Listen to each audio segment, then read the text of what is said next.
ibadah itu mudah dan nikmat. Puasa itu bukan sesuatu beban, tetapi dia sebuah ibadah yang indah, yang nikmat. Sampai Abu Darda radhiyallahu anhu berkata, kalau bukan karena 3 hal, maka aku tidak ingin hidup sesaat pun di muka bumi ini.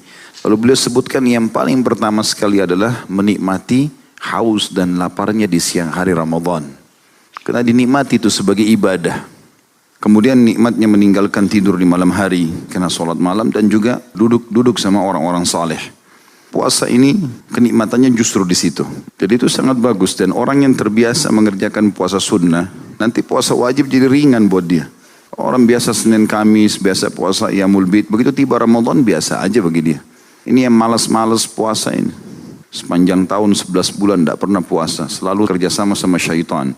Besok Senin kayaknya tidak usah puasa nih. Iya nggak usah puasa. Lalu syaitan buatin program tuh.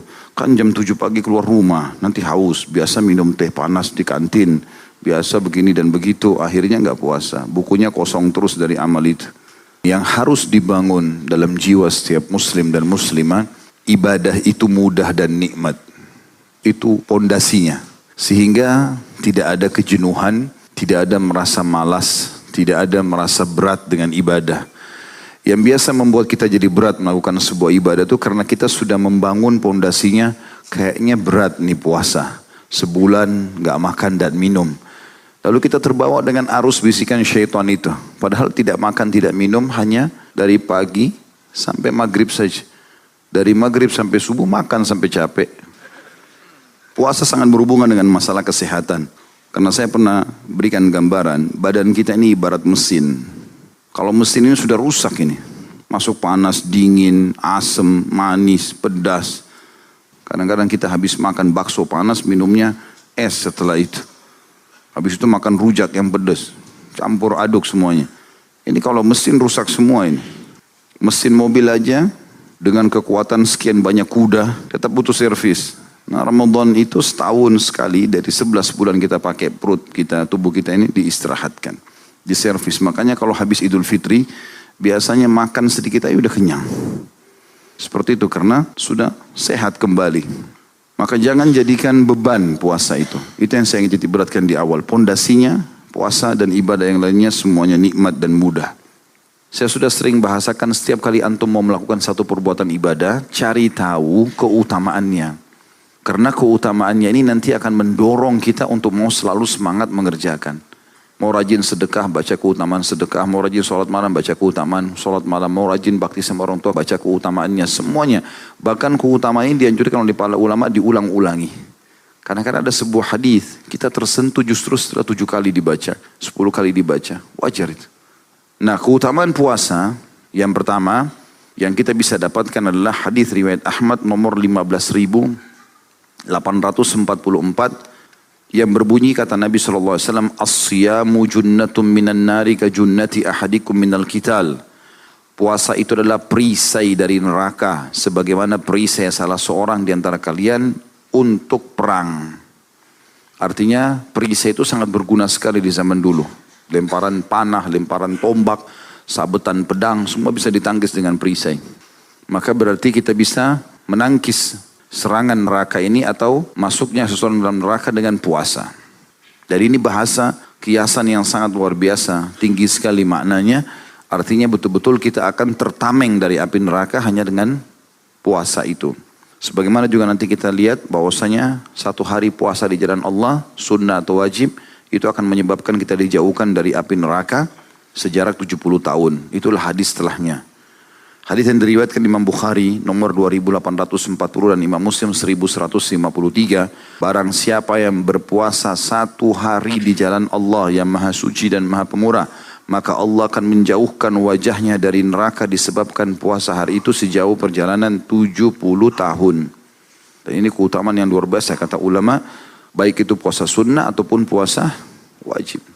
Dan memang ibadah itu teman-teman seperti bola salju, harus selalu digulirkan. Nanti dia makin besar, makin besar, makin besar. Kalau masih ingat dulu contoh rasional saya katakan, kita ini sama syaitan seperti orang yang lomba lari. Kalau antum tetap di garis start, syaitan di sebelah kita, dia bisa membuat kita ini tidak semangat. Seperti kalau musuh sebelah kita, kamu lemah, kamu gak kuat, kamu pasti kalah. Kita terganggu dengan itu. Dan dia leluasa melakukan. Bahkan dia bisa menusuk, bisa menendang, bisa menarik kita. Karena kita nggak lari-lari nih. Tidak memulai ibadah itu. Kalau antum sudah mulai Senin, Kamis, puasa. Sudah mulai masuk Ayyamul Bid. Itu seperti orang yang sudah mulai lari. Musuh kita kalau dia tidak lari juga mengejar kita. Dia nggak bakal dapat kita kan. Maka dia mulai berlari. Tapi beda godaannya orang yang sedang berlari dengan orang yang diam di tempat. Kalau orang berlari. Dia teriak, kadang-kadang kita dengar, kadang-kadang tidak. Bisa dia jangkau, bisa tidak. Kalau antum lebih cepat larinya, maka dia nggak bisa jangkau itu. Maka ibadah harus mulai dilakukan. Kalau enggak kapan? Kira-kira kapan antum memulai ini? Kalau bukan sekarang. Mumpung masih muda, akhi dan ukhti. Mumpung masih sehat. Kecuali punya udzur syar'i berbeda. Kemudian juga yang ketiga adalah doa orang puasa diijabah. Apa yang dia sampaikan. Selama dia mulai menahan diri dari azan subuh sampai saat buka puasa. Di dalam hadis yang sahih riwayat Al-Hakim dan juga ini lafadznya Ibnu Majah riwayatkan di nomor 1753, kata baginda Nabi SAW, sesungguhnya orang yang berpuasa itu mempunyai doa yang tidak akan ditolak saat ia berbuka. Sampaikan hajat yang paling tinggi, yang paling dibutuhkan. Bahkan dalam sebuah hadis yang dihasankan oleh para ulama, sesungguhnya orang yang puasa itu diijabah doanya selama dia dalam puasanya itu. Jadi mulai pagi, subuh sampai maghrib. Jadi kita bisa bayangkan teman-teman, kalau misal, ini contoh rasional. Seseorang di antara kita dipanggil ke istana presiden kah, atau ke mana tempat seorang yang punya kedudukan. Kemudian dia mengatakan, kalau yang datang kepada saya di jam sekian, maka saya akan terima semua jadi tamu dan apa saja yang dia mau dikasih. Misal pembebasan tanah, jabatan, mungkin orang semua pada antri. Kalau perlu minuman makanannya dipegang. Atau pagi kalau dikasih syarat, boleh tapi nggak boleh makan, nggak boleh minum. Mungkin orang semua akan lakukan. Harus datang pakai baju hitam atau jas hitam, kemeja putih. Pasti dilakukan semua. Hanya karena salah satu hajat dunianya diterima. Orang puasa akhi dan ukhti, pahalanya besar dan doanya mustajab. Langsung Allah SWT terima. Kalimat Nabi SAW tidak ditolak, artinya pasti diterima. Kemudian juga selanjutnya mereka akan mendapatkan satu kem istana di surga dikhususkan untuk orang puasa semuanya. Sebagaimana dalam hadis Bukhari di nomor 1896 dan Imam Muslim juga menyebutkan di nomor 1152. Inna fil jannati baban yuqalu lahu ar-rayyan yadkhulu minhu as-sa'imuna yawmal qiyamah la yadkhulu minhu ahadun ghairuhum yuqalu aina as-sa'imun fayaqumun la yadkhulu minhu ahadun ghairuhum fa idza dakhalu ughliq falam yadkhul minhu ahad. Sesungguhnya di dalam surga itu terdapat sebuah pintu yang disebut Ar-Rayyan. Orang-orang yang berpuasa masuk ke dalam surga pada hari kiamat melalui pintu itu dan tidak ada seorang pun selain mereka yang masuk melalui pintu tersebut. Ditanyakan di manakah orang-orang yang berpuasa, maksudnya rutin berpuasa.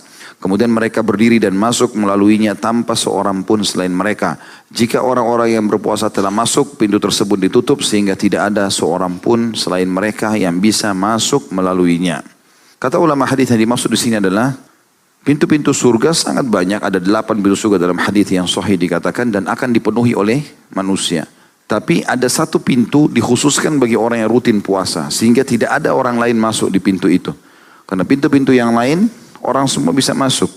Di sini dikhususkan. Itu makna yang pertama. Makna yang kedua adalah memang setiap muslim kalau dia mengerjakan semua jenis ibadah ini maka dia bisa memiliki istana di setiap pintu gerbang itu.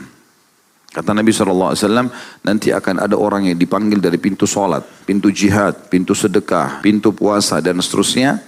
Kata Abu Bakar, ya Rasulullah, apakah ada orang yang dipanggil dari semua pintu itu? Maksudnya dia punya istana di setiap pintu gerbang itu. Tentu ini akan lain bentuknya, fasilitasnya, yang ini juga lain, yang ini juga lain. Kata Nabi SAW, ada dan aku berharap kamu salah satunya. Karena semua jenis ibadah maksimal dikerjakan oleh Abu Bakar radhiyallahu anhu. Itu yang dimaksud di sini.